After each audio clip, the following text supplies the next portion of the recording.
Thank you everyone for joining us, panelists and participants as well, wherever you may be in the world today. Welcome to our INQAAHE Talks. It's a series of webinars where we aim to connect our membership with the broader international community and quality assurance individuals, experts, and practitioners to discuss today's pressing issues. We bring together international experts and practitioners to share insights and challenges, best practices, and proposed solutions to ensure that higher education and quality assurance continues to serve at their best our increasingly interconnected communities. My name is Mary Catherine Lennon, and I'm with the Post-Secondary Education Quality Assessment Board in Ontario, Canada. And I'm also affiliated with the University of Toronto's Centre for Canadian and International Higher Education. And I'm an INQAAHE board member. And today it's my great pleasure to chair this INQAAHE Talks session, Quality Assuring VET and Level 5, Supporting Harmonious Transitions. It's a session that examines issues surrounding the quality assurance of technical and vocational education and the specific issues of the European Qualifications Framework Level 5 education. Our panelists are going to explore how these types of qualifications fit into the broader education systems from which they come, talk about the importance of quality assurance mechanisms to ensure the integration of these credentials into system design, and also considering student level activities to ensure seamless recognition for their achievements.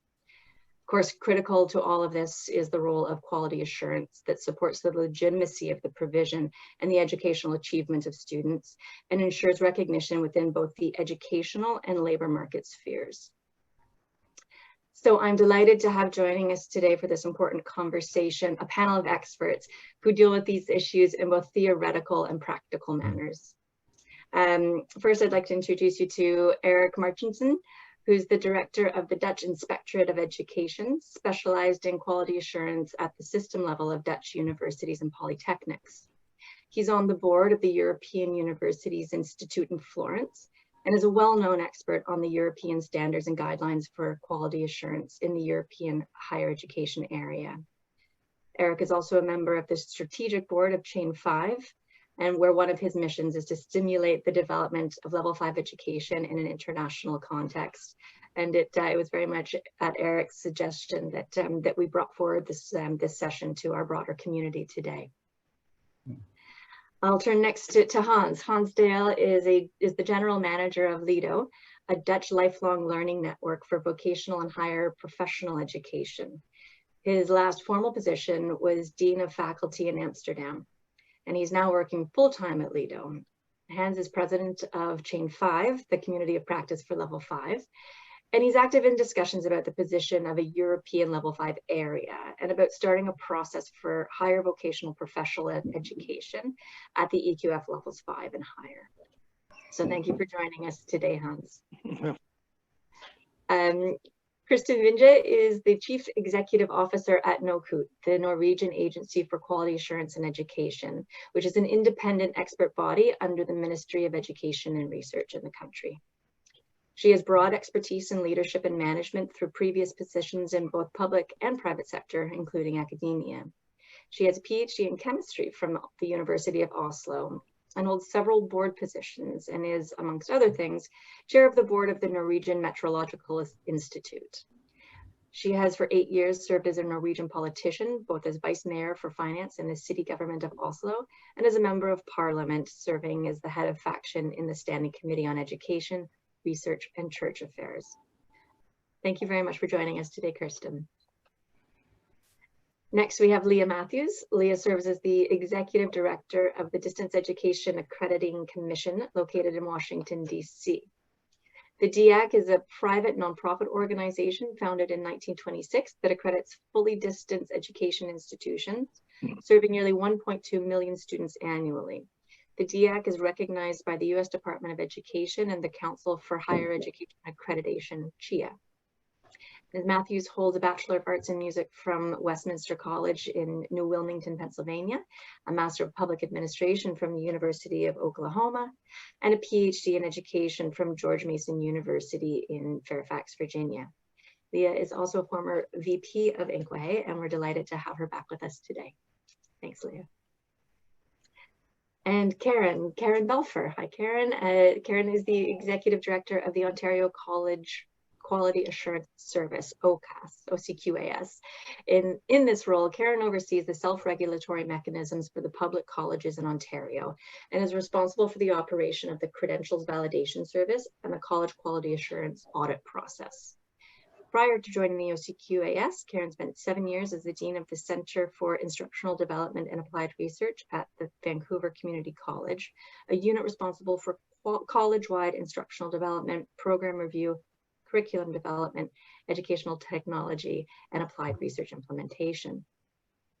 Prior to VCC and other roles that she had within that college, she worked as an educational consultant for BCIT, UBC, and TechBC. As a consultant, she managed projects internationally and in various Canadian institutions. Her focus was the design, implementation, and evaluation of new educational approaches and technologies to enhance the learning processes. Karen has an undergraduate degree in informatics, a master's in adult education, and a PhD in educational research from INQAAHE University in Mexico, where she taught for 10 years. So welcome to our panel. We're very grateful for your time and expertise that you are going to share with us today. We're looking forward to our conversation. Before handing it over to the panel for their remarks, I have just a few words about housekeeping. We have muted all of our participants' microphones to help with the smooth running of the event, and also your cameras have been disabled. But we are still very keen to hear from you. These are indeed intended as interactive webinars, and you can use the Q&A function to ask questions and inform discussion at any time. So we might take them as we go along, or we also will have a dedicated Q&A session after the presentations. Also, please note that the webinar will be recorded and it will be made available for free access after event. So before I turn it over to the panel, lastly, I would just like to thank Beatrice and Maria from INQAAHE at the Secretariat, who in the background are making sure that everything runs smoothly for us today. And so I thank you very much for your support in these activities, Bea and Maria. So now I'll turn over to Eric to begin our panel sessions. Thank you. Thank you very much, Mary Catherine, for your very nice introduction, and it's a pleasure for me being here and taking a few minutes to have a short introduction, short overview from the European viewpoint, you could say, on the development of level 5 and the perspective in the smooth transition between education elements. After that, I will hand over the floor to Hans, who will talk some more about chain 5, especially. And if I think about level 5, it's somewhere I position it in another development, European development, which took place quite a few years ago, and it was called the Bologna process. And in the Bologna process, European countries decided they wanted to have a more transparent higher education in order to have more possibilities for quality assurance, quality accreditation, but also for smoother mobility of students between countries and to have a more international transparent system of higher education. And as a result of that, the Bologna process made a general European system of bachelor and master education, basically. And that was one of the big achievements in the European higher education area, which had a huge impact on student flows, on transparency, and on quality in general. And on the other hand, there was the vocational education, which had its own development in Europe, and they were quite separate systems, you could say. So on the one hand, the higher education system, which was made transparent and unified by the Bologna process. On the other hand, the vocational system. And in Europe, we made a European qualification framework, which consists of different levels. So level 6, 7 is the higher education level, until level 4 is vocational and secondary. And then there was like a level 5 defined also. And this level 5 is what we're talking about today. And it's very interesting because if you think about the smooth transition of education stages, then the missing link actually between what we had in the Bologna process, like a unified higher education system and the vocational system, could lie in this level 5, in which you combine elements of vocational education and higher education, and you make possible, if you do it in a transparent way, in a way that is along the whole line of countries comparable, then you make a huge step forward in making a smooth transition between education stages. So this level 5 is what we're talking about today, and it is in the Netherlands and in Europe, it's comprised in the qualification frameworks as level 5. In Netherlands, it's considered as higher education, actually. And it's interesting because two worlds come together in the level 5, the vocational world and the higher education world, and how we can do this best and how we can learn from each other. And if we can unify this, that is something that's very interesting also for this talk, to see how different countries do it, if we can learn from each other, and if we can have this kind of perhaps unifying process as well for level 5, so that all the benefits that we found in the Bologna process, from having a transparent system, having more general ideas about quality, could be harvested for the level 5 as well. So for me, as a short introduction, that's a very important element in looking at level 5. It's a very dynamic level because it's all developing, all new ideas coming to the floor. And so it's exciting as well. So it's nice to hear from the other panelists as well, from their experiences, and perhaps now to Hans for some more about Chain 5. Okay, thank you. You can share the screen, the presentation as Mattersport presentation. Also, thanks for inviting us as Chain 5 to contribute to this webinar. For the first time that we are outside Europe, we are having the discussion also with our colleagues in Canada, and what is also very interesting what is happening over there. I'm Hans Dahl. I'm chair of Chain 5.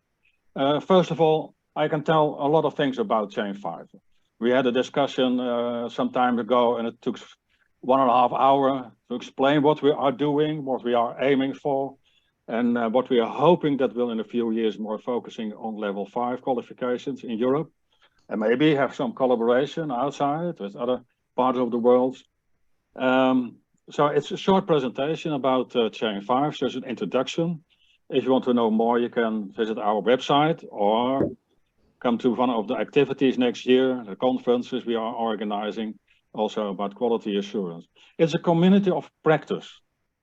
And we are focusing on what we call level 5 of the European qualifications framework.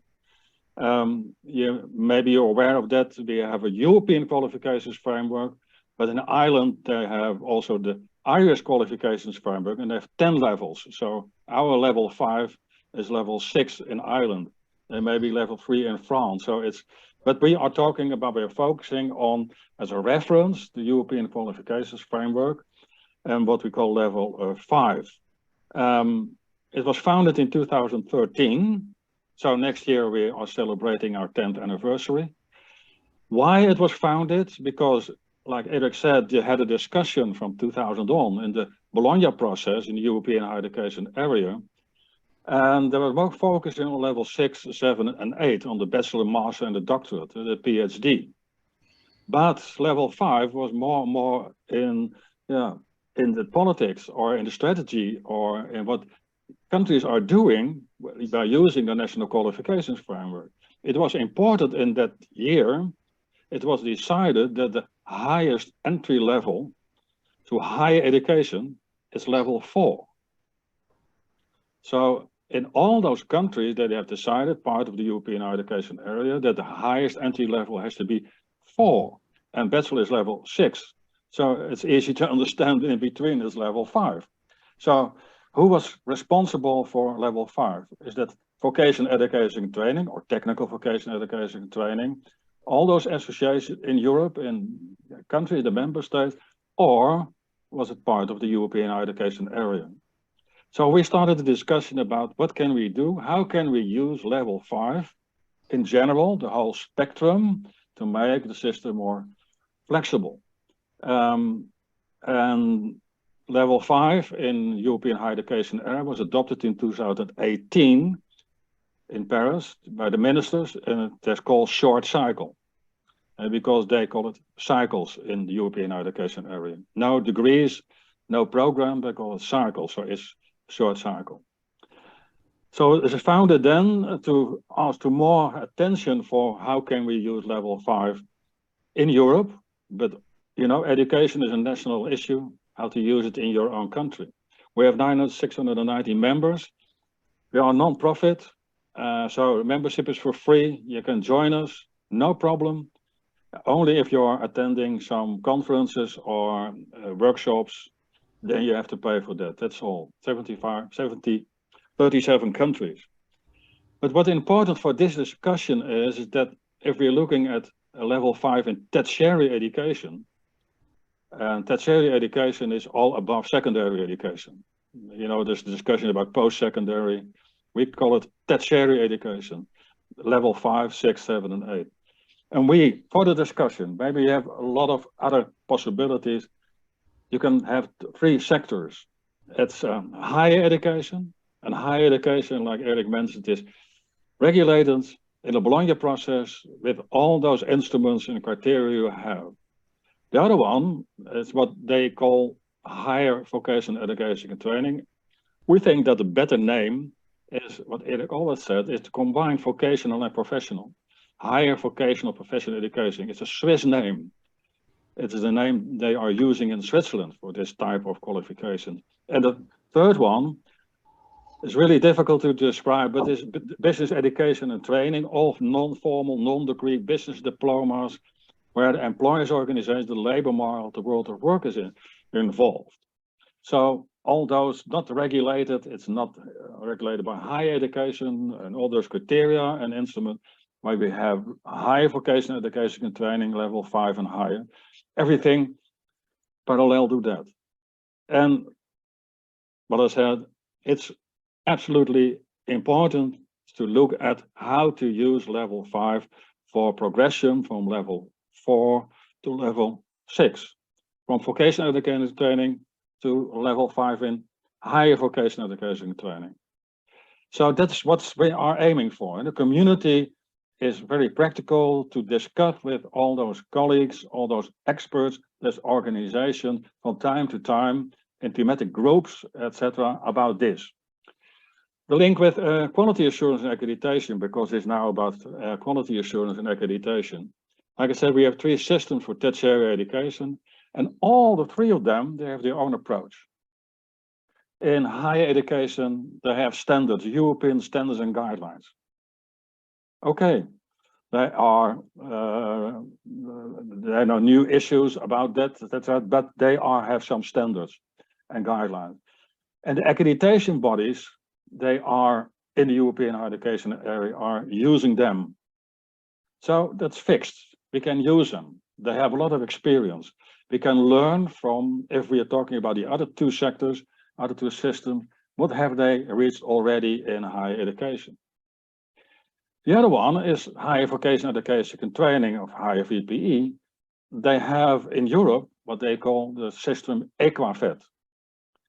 INQAAHE is also talking about quality assurance and systems and guidelines for higher vocational education and training. But if you want to learn more about it, it's difficult.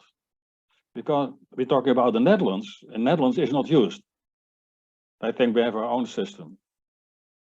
In other countries, maybe they have some systems based on INQAAHE, but it's absolutely necessary to have also, like European standards and guidelines for higher vocational education and training, a system, criteria, instruments, etc. In business education and training, they have a lot of procedures for the quality assurance, quality of business diplomas and certificates and units and modules and micro-credentials, etc.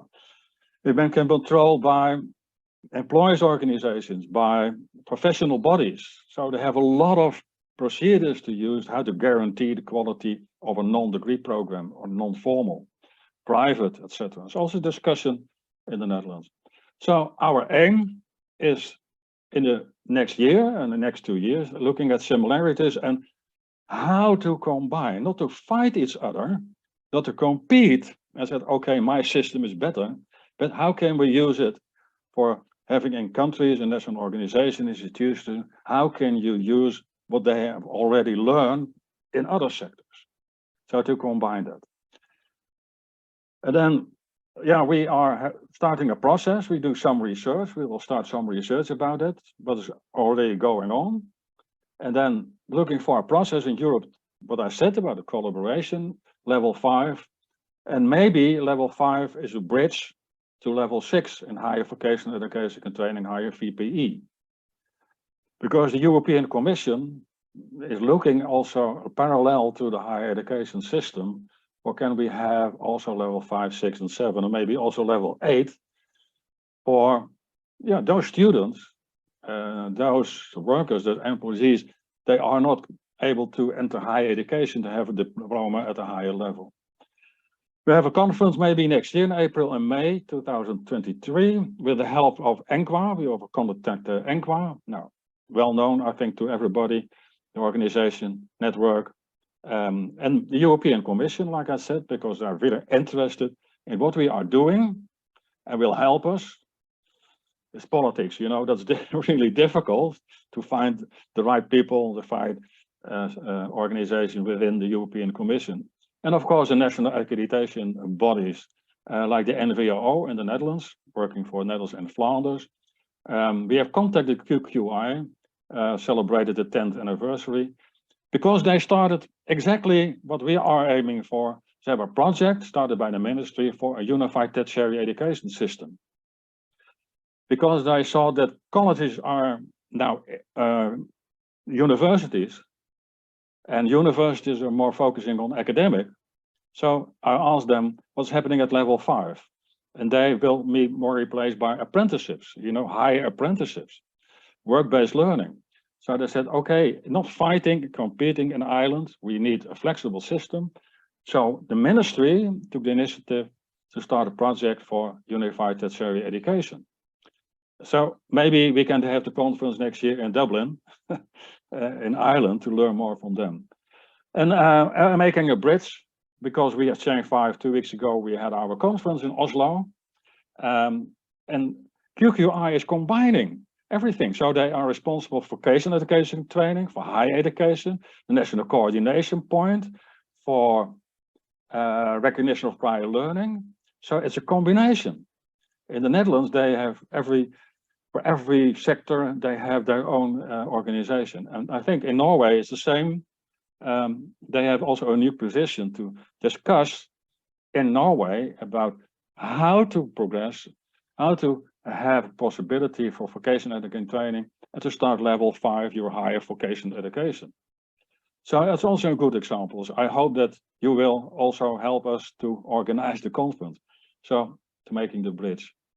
If you want to have more information, you can go to our internet website, Chain 5.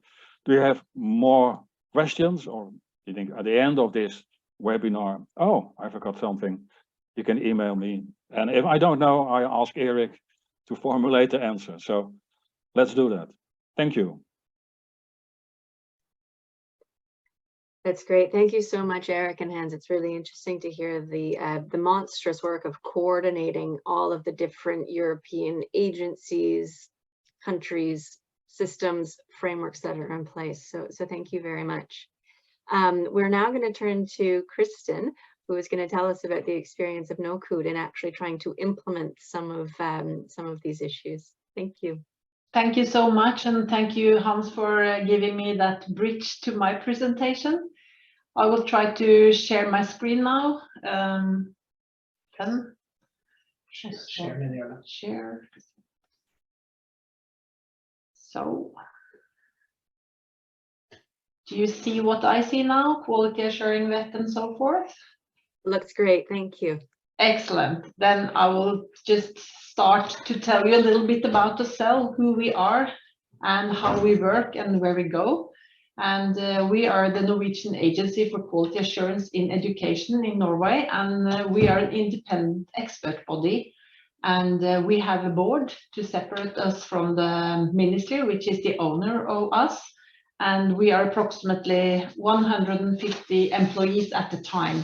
We are going through some changes, so we will become a bit smaller later, but I will not focus on that today.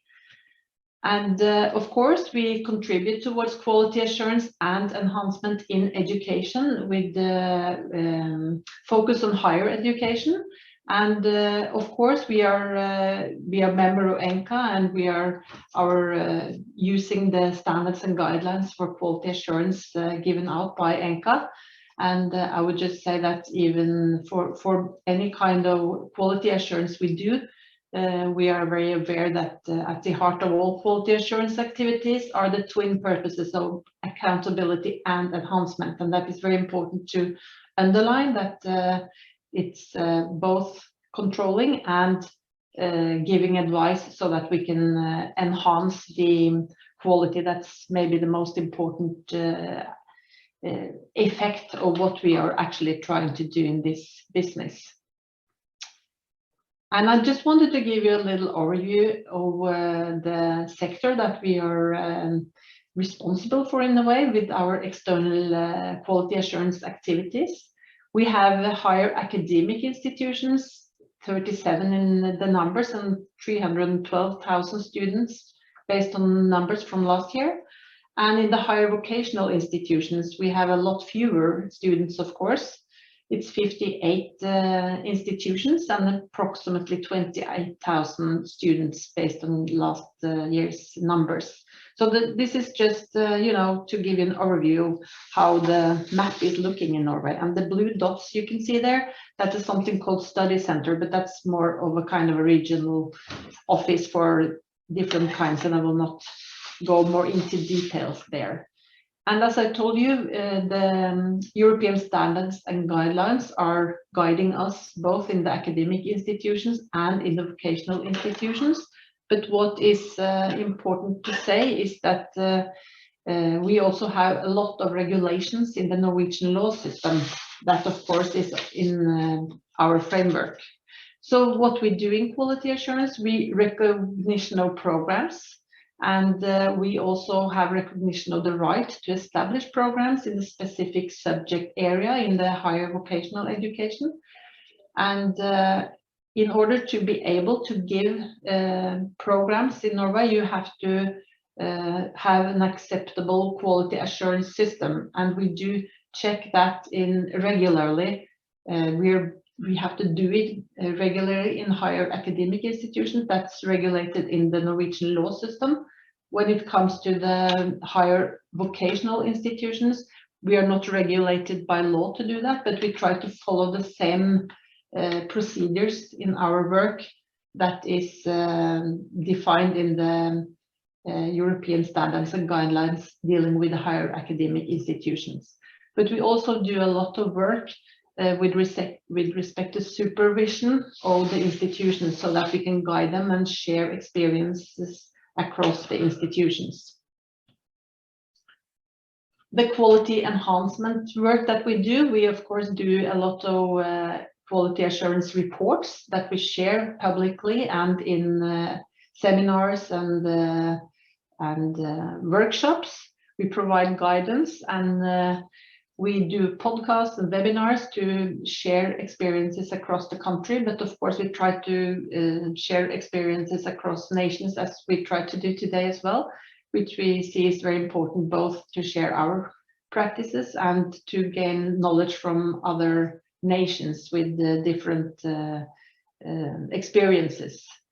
And we do surveys every year where we ask the students how they feel about the programs that they receive, and that is very useful for us. And we have done that since 2018 in higher vocational education, and we have done that like 10 years in higher academic institutions.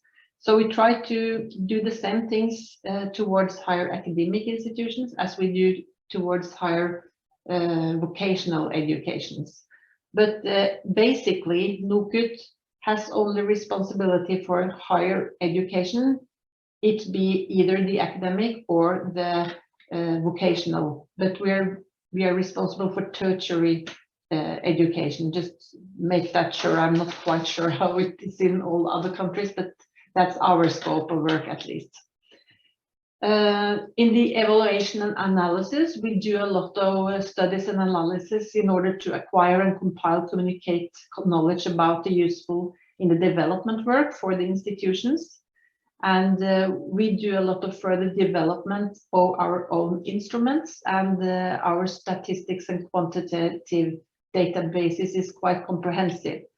And in addition, we do the Studiebarometeret, which is the national student survey, and we do that both for the academic institutions and for the higher vocational education and training institutions. But up till the end of this year, we also have the responsibility to recognition for foreign education. So people coming into Norway with education from abroad, we have responsibility to have the recognition of regulated professions and guidance for foreign educations.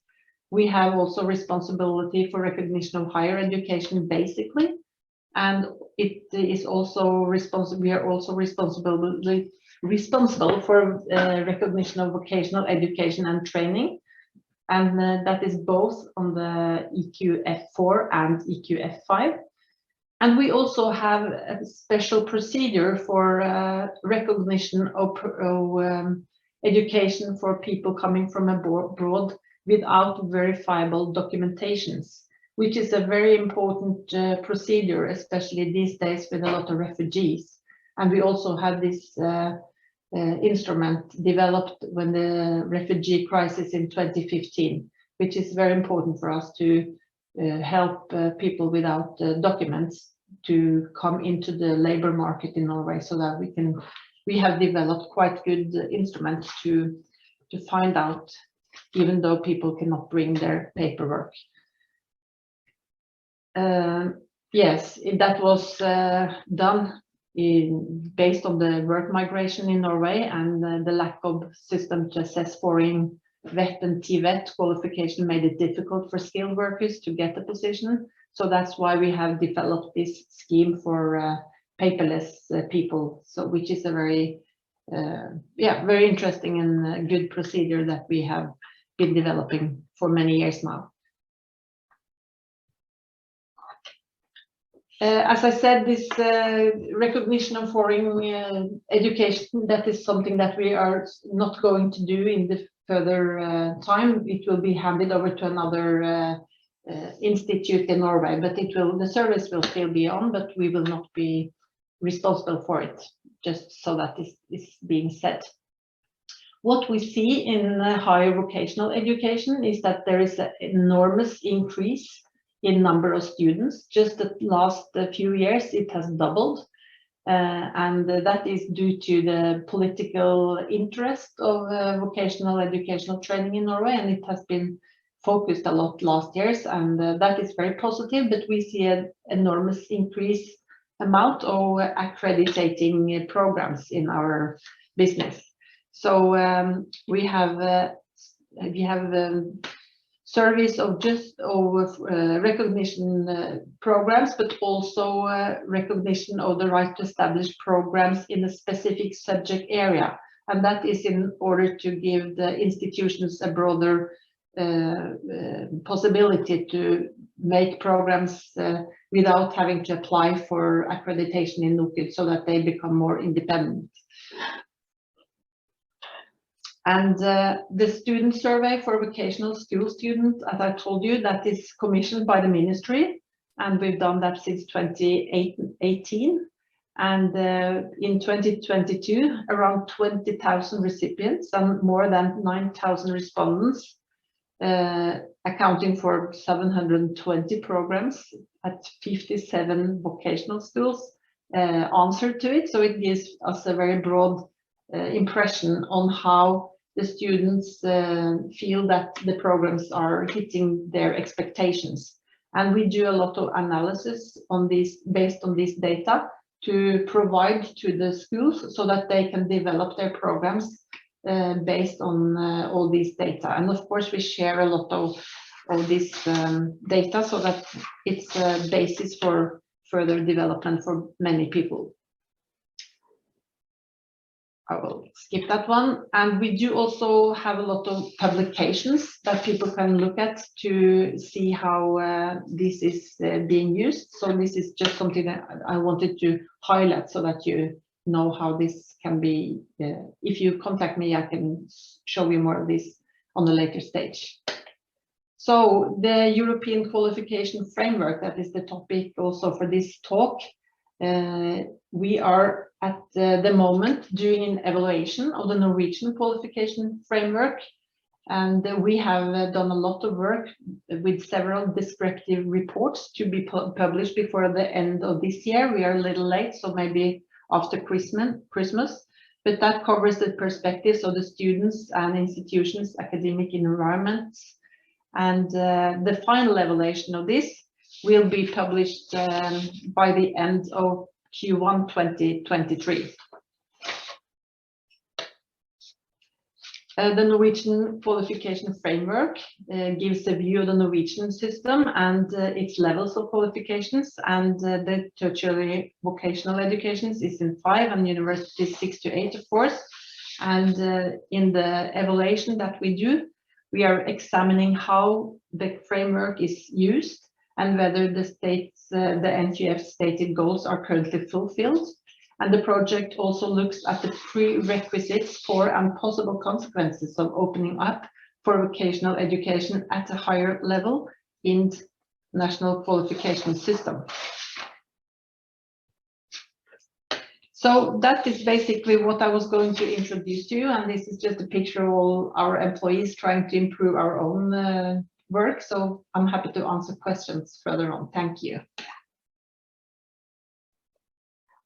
Wonderful. Thank you so much, Kristen. It sounds like your agency really has a wide scope of responsibilities, much more than the average quality assurance agency has. And so the role that you have in integrating vocational education and training and that level 5 into the entire system is remarkable. And I think the approach of evaluating the qualifications framework is a magnificent way to begin to understand what the pros and cons of changes may be. So thank you very much for your presentation. So we are going to shift now to another quality assurance agency that's responsible for technical education, vocational level education here in Ontario, where I happen to be based. So Karen, if you want to go ahead and share with us your presentation and comments on Ontario.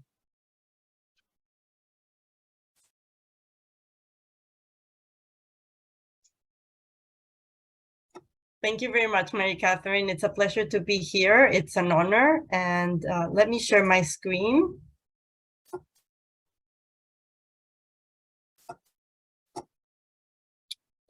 So we are the Ontario College Quality Assurance Service. To set the stage, we are responsible for the quality assurance of the 24 public colleges in the province of Ontario, Canada. Karen, I'll just interrupt you for a sec to let you know that I don't think your screen is shared yet. No? Okay. Is that working now? There we go. Thank you. Thank you. So in Canada, education is at the province level, and the province of Ontario is very unique. We share quality assurance amongst 4 organizations. We have the Ontario University's Council on Quality Assurance that does all the quality assurance for university level programs. We're very lucky that we have a qualification framework which actually helps us define our responsibilities. So the Council of Ontario University's Quality Assurance takes care of all the bachelor degrees, masters, and doctorates for the universities. Then we have the Post-Secondary Education Quality Assurance Board, Assessment Board, which Mary Catherine is a part of, that does all the recognition of bachelor degrees for the college system, both private, public, and external, or external universities to the system or colleges to the system that want to offer degrees in Ontario.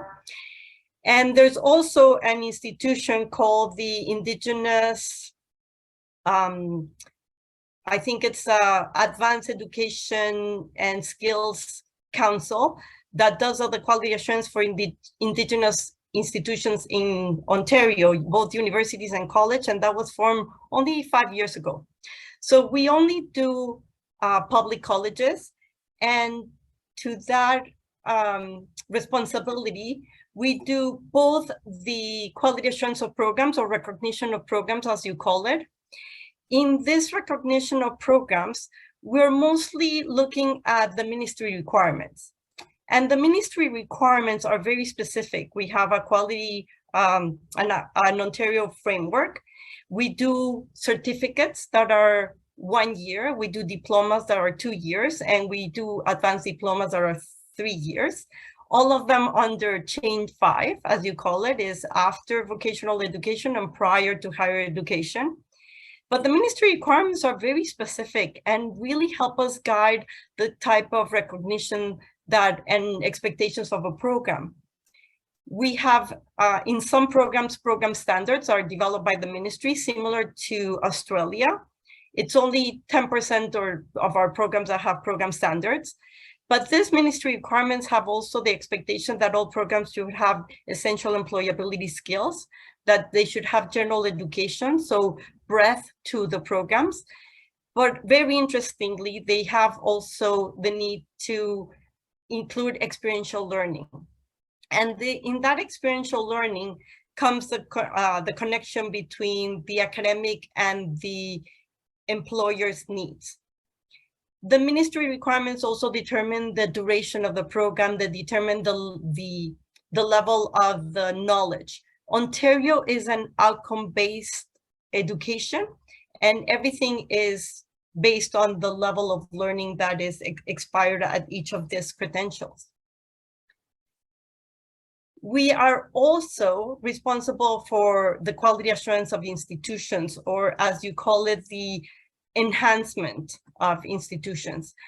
And at this level, what we do is we have various standards that have requirements that focus on ensuring that the colleges are maintaining program currency and relevancy. And to that effect, they have to meet some ministry requirements related to having program advisory committees. And these program advisory committees are expected to provide feedback to the college about what's happening in industry, how is technology changing, or the program or the field of practice changing.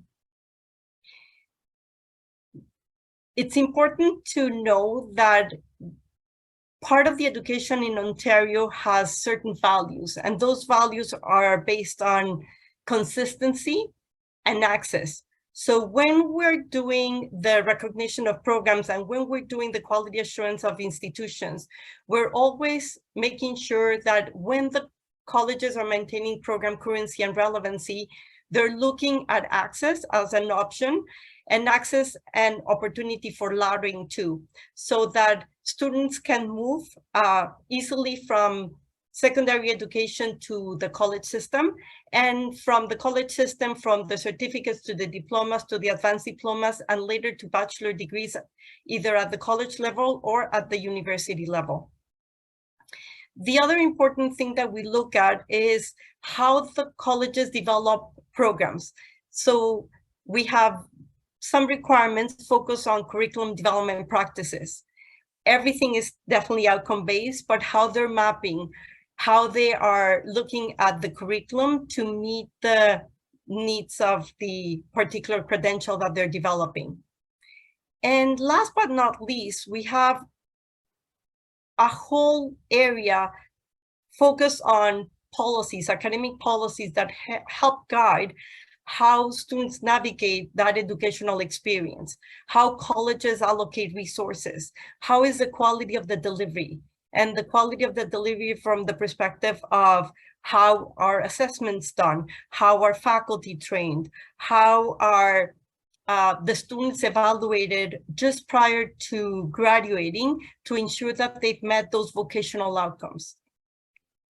Our system is very connected to the industry and to the employers. Our colleges are doing a lot of applied research, and the fact that the ministry is very focused on experiential learning is very natural to the college system. Everything that the college system does, from a 1-year certificate to a 2-year diploma, 3-year advanced diploma or graduate certificates, it's highly connected to the program advisory committee and therefore to the industry that that particular program is going to serve. And to keep that in mind, it's key to the excellent result that we have in the graduates of the public colleges being hired no later than 6 months after graduating. We have a statistic that I think it's something like 91% of our graduates are being hired after graduation. So I'm gonna stop there and maybe wait for the question and answer period, if there's any other questions or comments. Great, thank you so much, Karen. The overview of your processes and the areas in which you focus to your reviews of the vocational education training is really helpful. I'm going to turn now to Leah Matthews to give us a discussion or share with us her thoughts on quality assuring technical vocational education that's provided at a distance. So it's a really interesting perspective that we haven't heard from yet. And so looking forward to your comments. Thanks, Leah. Hi, thank you, Mary Catherine. Hi, everybody. It's a pleasure to be here. I'm fascinated by all of the different methods that are being put forward for quality assurance, but they all have common themes. A focus on accountability, a focus on student learning, outcomes, measuring the success of an institution based on clearly stated standards. In the United States, as you know, we have a massive system of non-governmental quality review. Organizations like DEAC and other accreditors in the United States are private nonprofit organizations. We are not run by the government. However, we're reviewed by the Department of Education to make sure that there's some consistency in our practices and our assessment methods across all levels, whether vocational, career, and technical, all the way up to research universities and PhD level degree programs. So DEAC is just one of many accreditors in the United States. And just to give you a little bit of the idea of the scale, there's approximately 21 million undergraduate students in the United States. There's approximately 3,300 degree granting institutions and about another 3,000 what we would call career and technical non-degree granting institutions that award certificates in vocational education programs. All of this is tracked through a centralized database system at the Department of Education called IPEDS. And there's a wealth of information to learn about each of these accrediting organizations. And I would point you to a source that's dear to my heart, the Council for Higher Education Accreditation. CHIA maintains oversight documents and other information about each accrediting organization in the United States. So DEAC has been around since 1926. We have been focused on fully distance education institutions. At the start, it was correspondence coursework. Now it's fully online institutions that come to DEAC for accreditation. And we work with a range of institutional outcomes and missions. We work with vocational focused institutions all the way up to doctoral degree granting institutions. And in preparing for this and talking with Mary Catherine, she thought it might be useful to talk about how distance education quality standards can intersect with vocational programs, all levels of degrees, and any type of assessment involving online learning. So I'm going to share my screen here and just go through some of sort of the underlying practices that any accreditor in the United States is going to use for the evaluation of distance education. Give me 1 second, and there we go. So key to the assessment of any distance education program at any level of learning is going to be the instructional design. And in the United States right now, The field of instructional design is a burgeoning field. There are degree programs that are focused on instructional design, and it's about marrying qualified faculty who have depth of knowledge and research with an expert in converting curriculum to an online format that's appropriate for online learning.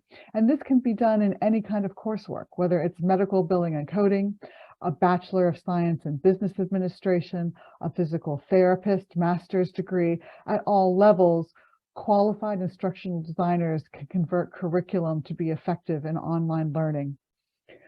A curriculum development manual makes sure that there's consistency in education quality across the spectrum of courses. It ensures that there's continuity course to course to course as the student makes progress through their online learning program. And a variety of technology is used. We've been using a variety of technology today as we've moved from speaker to speaker. We've shared our screens, and hopefully we'll have a nice dialogue at the end of the session where we've engaged our learners in the content we presented today. Student feedback in any kind of online learning environment is going to be critical to the process, especially now that we have so much online learning in place that has stayed in the results of the pandemic that converted so many students into distance education status. We're seeing more and more distance education kind of lingering as a feature of higher education, and more students are opting for distance education to complete their studies. And that there's resources embedded within the curriculum that are technology-based, are easily accessible, are usable and reachable by the students working with their faculty through the program.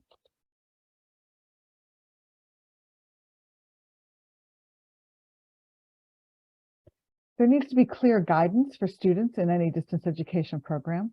All accreditors in the United States are looking for how the program has scheduled synchronous activities when students are meeting directly with their faculty. What are the participation requirements? What are the assignments? What are the activities students are expected to perform in the online learning environment? Are there any prerequisites or other competency requirements? I like to look at this as a question of attitude versus aptitude. Does the student have the right attitude to be a self-directed, motivated online learner? And do they have the aptitude? Are they able to participate in online learning? Do they have the equipment, the internet access, the technology baseline that they can be successful in an online program? And every online program should have embedded procedures to verify and periodically affirm student identity. This is through an academic integrity policy, and faculty should be very well versed in these procedures for students to verify their identity across the spectrum of their online learning program. Information shared with students needs to be clear, should be current, comprehensive, and conspicuous so that they can find what they need in their online program. And this is something that all accreditors are looking for as we review some of the baseline quality assurance features of a distance education program. And lastly, I want to just spend a minute or two talking about faculty development, because you can have the best online program design. You can involve people with instructional design qualifications. You have involved faculty in the development of the curriculum, but if the faculty don't know how to use the technology platform, if they don't have recurring training, if they're not assessed for their abilities in using the online platform, then all of those resources aren't being effectively leveraged by the institution. So DEAC and other accreditors were looking for how faculty have been trained and are monitored for their effectiveness in the online teaching environment. Making sure digital aids are current and up to date and relevant to the curriculum undergoes continuous review. And do faculty have input into future technology requirements and the resources necessary to implement them? Many institutions in the US very quickly implemented distance education and didn't take into consideration some of the faculty expectations and input into the education quality. So now there's some catch-up going on with faculty on what they need to see in their online learning management systems.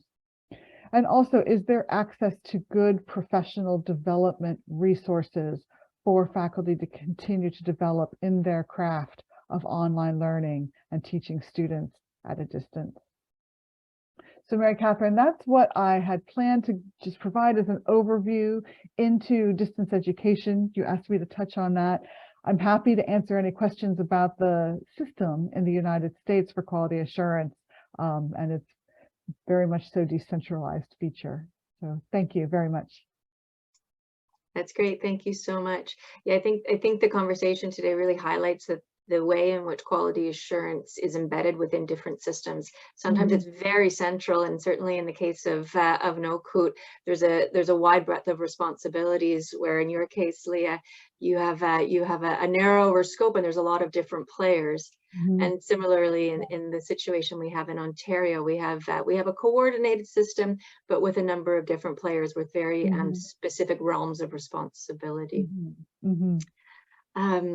So thank you everyone for your comments. Now I have a few questions, but I also know that you are the experts and you may have questions for each other. Would anyone like to kick off by asking other panelists about their jurisdictions, about their activities that came up throughout the presentations? Maybe I can start a question. Please. Because it's maybe a combination about distance learning and online. And we had our conference in Norway, and maybe it's in the middle, inland, it's also in Norway. And they said, we have also, people are not traveling, so they have a blended learning. So it's a combination of come one day to the institution, it's one day online, then working groups, then you have practical issues you can deal with your employer, etc. So I had a discussion with one of your colleagues in Norway and said, we are to find out how to make it blended learning. So, but you started about distance learning, that it's similar to the systems you are using for public finance and private finance and tailor-made programs. So is it also the case that you are using in the United States your experience for that kind of blended learning? Oh, absolutely. There is a lot of blended learning, high flex types of program structures, again, that have lingered due to the results of some very good successes with distance education. And we want to keep some of those components, but also have students in the classrooms or performing their practicas. And especially for career and vocational education, a hybrid or blended, also called high flex, approach to these program designs has been incredibly effective for students. I'll give you an example. Institution DEAC accredits. It has one of the largest fire science career vocational programs in the country, where firefighters take online courses and then they go to these sites for training in the fire science arena. Tens of thousands of students in the country are taking this program, and it's a blend of what can be accomplished in these physical locations for the practical application of the theory and the methods that are taught online. And we're finding that this is increasingly popular in the United States for students. Yeah. Okay. But I would also say the continuity in instructional design and the consistency and quality has to be in place. Some are doing this very, very well, others not so great. So when you have some manuals and practices and expectations around this, you can achieve better consistency program to program. Yeah. Great, thank you. And Leah, that sparks a question that I've had sort of in the back of my mind as I've been listening to these presentations, which have really gone through quite clearly the activities and the surrounding pressures and environments within which you're operating. I guess it brings to mind the question of why is it so important to quality assure these particular degrees when historically technical vocational education has largely been in the realm of the governments to manage, to maintain, to articulate, and maybe have less of a quality oversight, but more of a directive. And Kristen, it sounds like in your situation, you still have the role of dictating program offerings.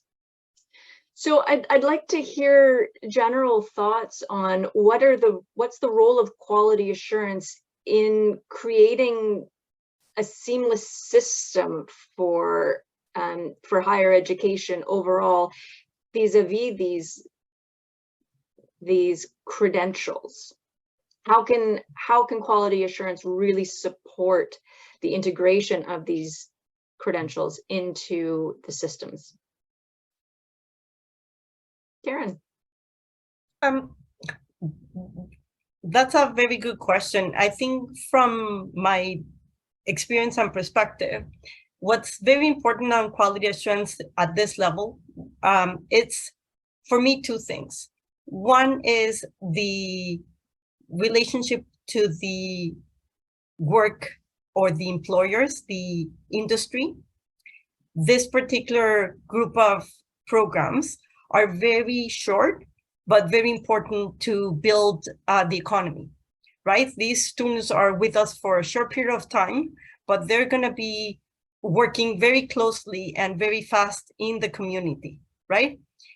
And the need to be coordinated within the community and the industry is key. So ensuring that that is in place when your quality assurance is very important. And the other one is laddering. We want students to work, and we want them to find the works that they like, but also we want to make them able to continue education if they want to.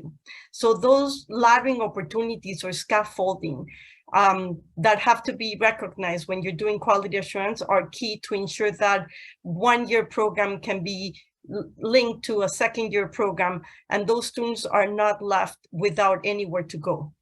In Ontario, well, in the college system, in the last 2 years, we've been giving credentialing to all the apprenticeship work that is done in the classroom to ensure that all the apprentices, if they wanted to move later on to complete an academic credential, they can do so because we're recognizing all their in-school training. And that, I think, is the intrinsic value of our system. You know, Mary Catherine, I know INQAAHE has been having a lot of conversations about micro-credentials and different types of ways students are validating their learning, not necessarily a degree. And in the United States, there's more and more questions being raised about the value of a degree and getting into a profession.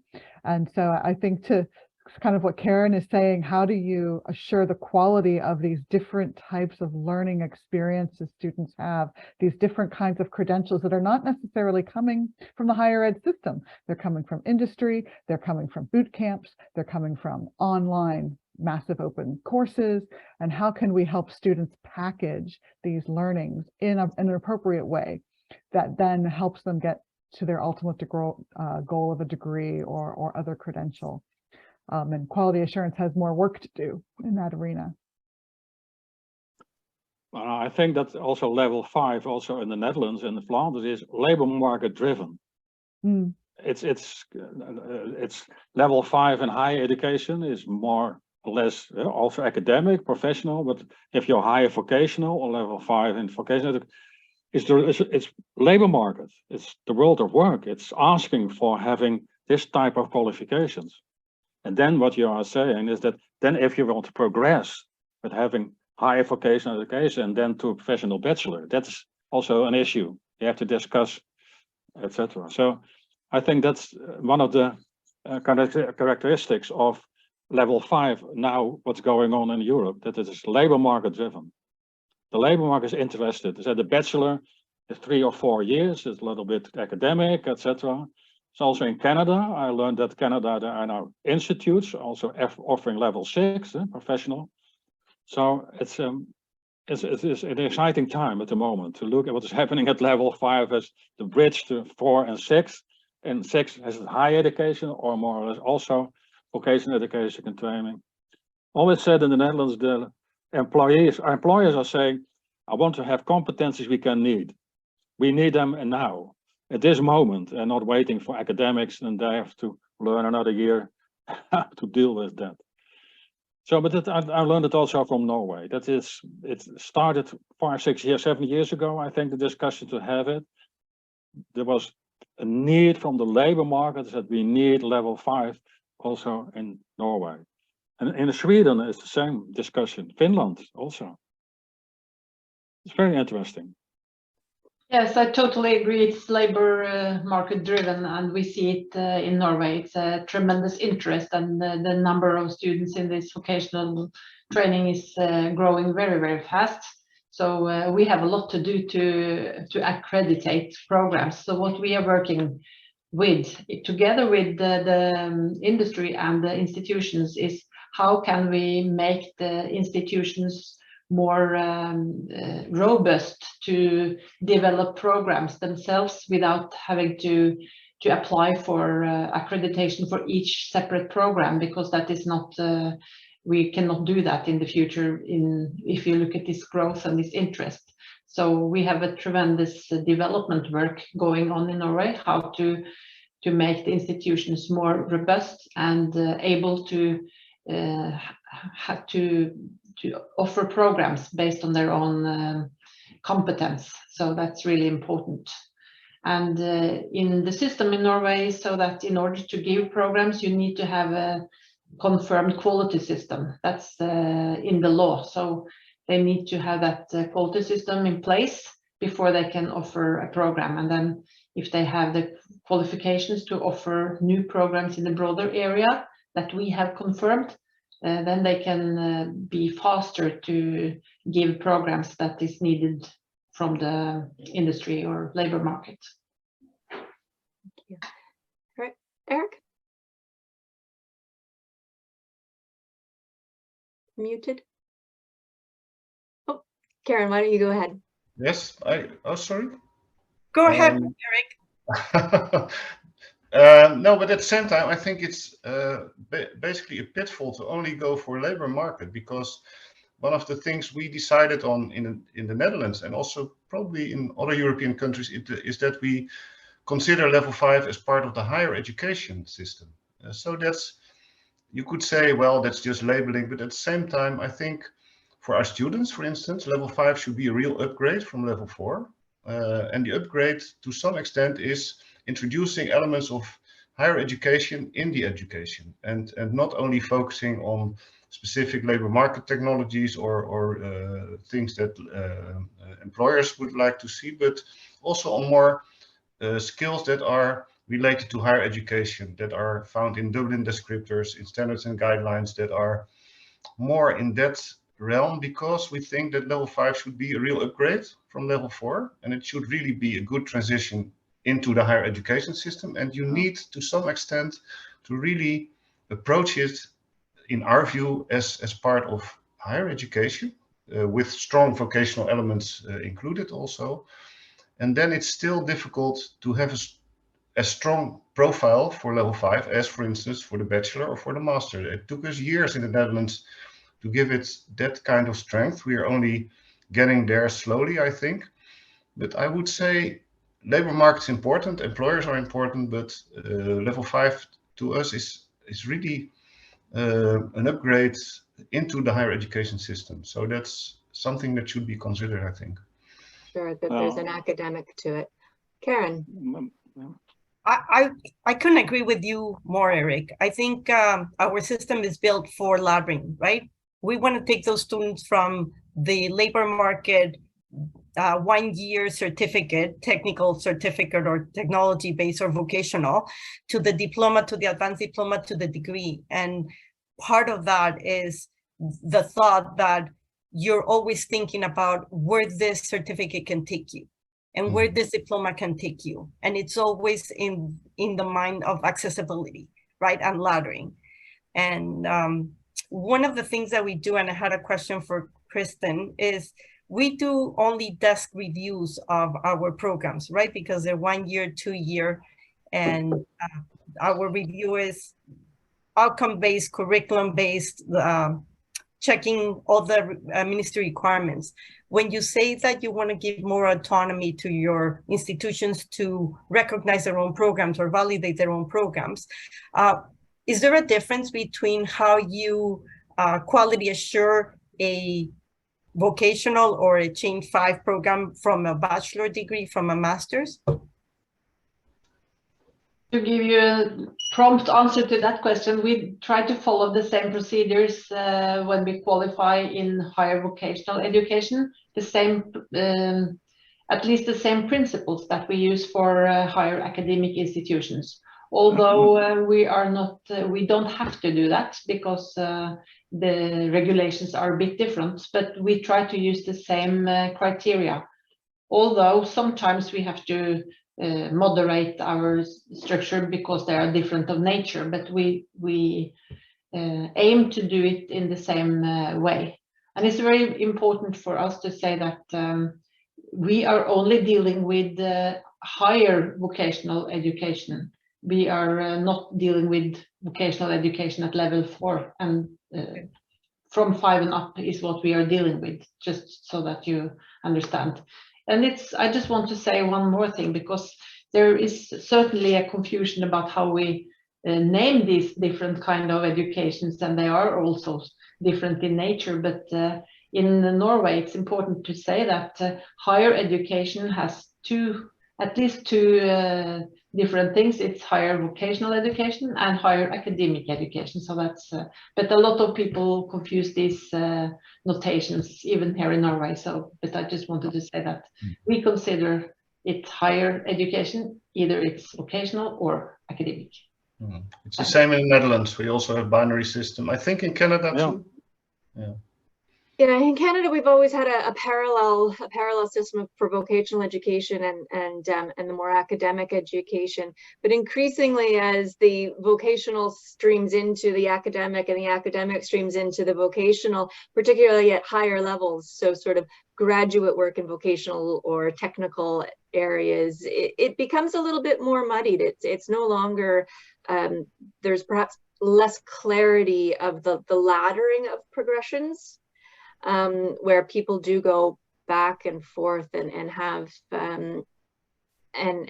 sort of academic considerations of technical approaches to the higher levels of master's and PhD level education. Right.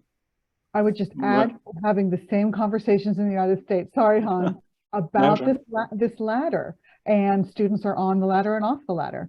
And many individuals who have earned a bachelor's degree are going back to vocational because their bachelor degree didn't render the results professionally that they were looking for, or they've changed their mind. And so I like your metaphor of this being a ladder, and sometimes you're climbing up it, sometimes you might be going in a different direction or putting the ladder against a different scaffolding to get to where you want to be academically and professionally. Or the degree gave them the credential, but not the job. So they come back to the college, the vocational to land the jobs. And then Karen, I might invite you to talk a little bit about the graduate diplomas that the colleges offer, which require an undergraduate degree, but are actually very technically specific. Do you want to? Yes, we also recognize programs at the grad certificate, which, as Mary Catherine mentioned, requires a bachelor degree to enter, but they're very applied. And the intent is a 1-year program that gives you the tools of a specialization on something. Let's say, for example, somebody that did architecture but wants to focus on project management. So we have construction project management or architecture project management, or somebody that already is a CPA but wants to focus on forensic accounting. And it's just a 1-year program. And those certificates are very, very popular in our system and are really one of the things that we recognize and validate the most in the last 5 years. It's just because there's a big interest in them, not just from our domestic students, but our international market. I have some other issues, because what Erik was saying, I can add a lot of things, but we have an example how difficult it is to have a discussion in Europe, in the European higher education area. I said in 2005, the first time there was mentioned that there was maybe short programs, short cycle, or short is negative, because bachelor is not long, and a master is 1.5 bachelor. No. So at that time, we started to say, okay, there's need for short cycle for short programs. 2018, they decided to have short cycle officially recognized as a cycle, have a degree. And then I asked, what is the name? Because in 2000, they said, okay, it's bachelor, it's a master, they have a doctoral, PhD. Do you want to have also an international common name for the short cycle? Because short cycle is nothing, what is it? So I proposed to have it one common name internationally, associate. Because in the UK, they call it foundation degree, so they have to change it. But in the Netherlands now, associate. In Flanders is associate, etc. And also in Canada, I think, and also in the United States and Australia. As a good example, how difficult it is, they have not decided about it because the Bologna process is not our role to start a discussion. You bring all those 49 ministers together in one meeting and ask them, do you agree to have Dublin descriptors, you know, the descriptors for the, and one common name. They said because the name in Norway, I don't know what the source is, but it's maybe the English translation of the Norwegian name. So that's my question. Do you think that we need that type of discussion? But if you start already in higher education, it's really difficult. So I have to involve all those 49 countries. And Chain 5 will invite them next year. I don't know how many will come. I asked the former minister in Norway, and he said, I will come. But, and there are that kind of issues. It is political, strategic. There's a lot of interest. So in Germany, the universities and the University of Applied Science are not willing to introduce level 5. Never. It's downgrading. And then the colleges for vocational education, we start level 5. No, we don't want to have them. So there's no level 5 in Germany. So, and that's what you did in Norway, said, okay, the labor market, the industry say, we want to have it. And then you need some, yeah, politicians or companies or etc. to help them.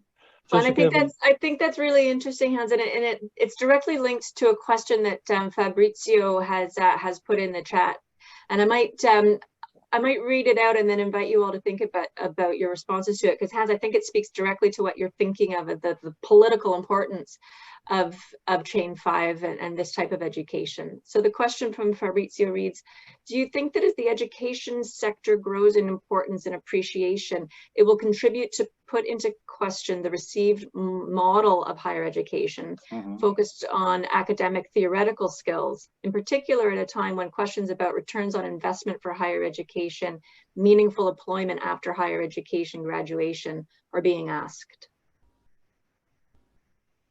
Yeah. Erik? I don't know if I can answer directly to that question, but anyway, I would just like to say that at least in Norway, the interest for higher vocational education training is it's a high growth. And as Hans mentioned, I also think it's a political interest in Norway to look more into the details, how you can explore it and develop it and make it more flexible so that you can combine your credits across the various types of education.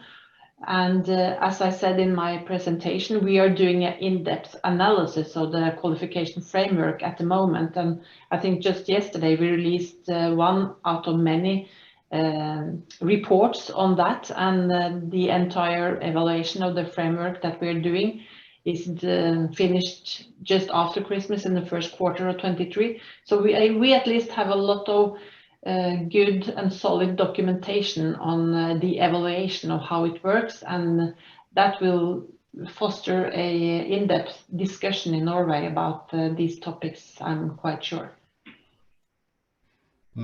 I could add that there's two things at stake, I would say. One thing is that the most interesting developments always take place on crossroads between systems. So this crossroad between vocational education and higher education gives way to all sorts of interesting developments for a new curriculum that is really an addition to what we already have and what is really needed for labor markets, for society. So it's really a chance, but at the same time, the risk is that it's not transparent anymore. So what is level 5? It could be a mix of all sorts of things, and then nobody understands really what level 5 is. And this is, I think, one of the biggest threats for a further development of level 5, that we see all these different types of education and all types of labeling, and it's not clear anymore for students or for employers, and there's all kinds of risk in that. So I would say it's very useful to have this combination and have these different elements to try to work out a system in which they are optimized in level 5, but at the same time you need a codification, perhaps after a few years of experimenting, to have a more broad view on what this level 5 is. Like we succeeded in Europe anyway to think about bachelors and masters. That was the beginning of what was my short introduction. We need some kind of codification in the end, I would say, to have an international understanding of what level 5 is, and I think we're only halfway in achieving that. So it's a challenge for us, and perhaps interesting for INQAAHE as well to take this further, this discussion, to see if we can work something out on an international platform on what are the lessons learned, what are the elements that work, and make a more general comprehension of level 5. That would be great. But that's from your, for now it's because it's from you're from the inspectorate, and you are having some in control of what is happening in education, in higher education. As an inspectorate, you're controlling. We have the illusion. If it's too complicated, it's difficult to control the quality, etc. Because in the Netherlands, 2 weeks ago, our minister said, okay, we have a lot of students in vocational education and training, and they can find a job easily at the moment, but they need some excellence. So he said we can introduce some modules or units that are excellence, so they can have extra at level 4, and then those extra modules can be put at level 5. You have read it, Eric? So that the minister is now, they started the discussion to have also level 5, but not the full program, but just micro-credentials or 1-year program or a semester, etc. So it's also from bottom up and etc. the discussion, and that's politicians. Yeah, it's a minister. And I wonder if the challenges are perhaps because we don't have common parameters or standards for quality assurance systems of vocational education and training. And I think that's the point that came up in 2 of the questions that are provided in the Q&A is, what are the key quality assurance systems for TVET qualifications? And the follow-up question from another contributor says, how are the parameters or standards of quality assurance of institutions and program quality assurance different or similar? So we're short on time, but I'd love to hear your thoughts perhaps on what those key quality assurance indicators, parameters would be for TVET qualifications, chain 5, level 5 qualifications, vis-a-vis what we are quite used to in the higher education realm. For us in Ontario, jobs, getting the jobs, that's a key indicator. From a quality assurance perspective, the liaison with industry and the workplace is key. And the laddering, as I mentioned before. Kristen. Yes, I would like to add that it's very important, I think, to get a common understanding on what qualifications, because the ESGs for higher education within the academic is very helpful. And it, of course, gives trust in the education when you have some transparent indicators that everyone can read about and know about. So, for example, in our case, when we do inspect the higher education in academic, we, for instance, have some indicator telling us on what is the quality of the learners in this program. Do they have enough professors to teach this in this program, and we can use that as an indicator to tell whether this environment is robust, qualified learners. But in the vocational education, we don't have that set of criteria, which means there is no criteria for telling how competent are the teachers in the vocational program. So if you start making some kind of common indicator, set of common indicator, that will be more easy to have trust in one another. And when we have this common indicator, that will definitely give a better, trust in the whole sector. And I think it's important to develop something like that. I would add. Sorry. No, go ahead. You're first. Yeah. I would add, Mary Catherine, that I think quality assurance bodies can do more working with professional organizations that set industry standards, that provide certification examinations. In the United States, we have a broad network of professional organizations and the accreditors that work in those specialty areas. But so much more can be done to bridge quality assurance with professional organizations that kind of set industry standards. And maybe that's a topic for INQAAHE to explore on a more global scale. That would be my offer. Yes, and perhaps I can add to that like Karen says, the vocational system is more geared towards jobs, towards specific things that you need to know for a job. And the academia and higher education is the main difference being that in higher education, research is an element always. If you have in higher education, there's always a research element, be it more vocational driven or more academic driven, but that's an important distinction from vocational qualifications. And in the Netherlands or in Europe, there's in the qualification framework, there's all kinds of descriptions of level 5 and level 4, which have vocational elements.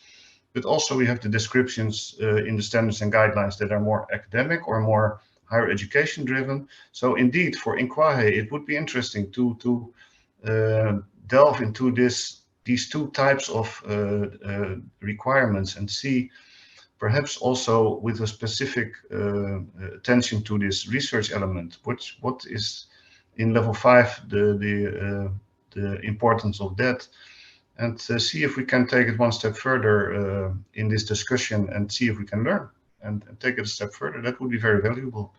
Thanks. Wonderful, thank you. Karen, I'll give you a moment and then I'll pass it to Hans for the last word. Yeah, I think we need to consider also the type of credential, and in my mind, the amount of time students spend in that credential.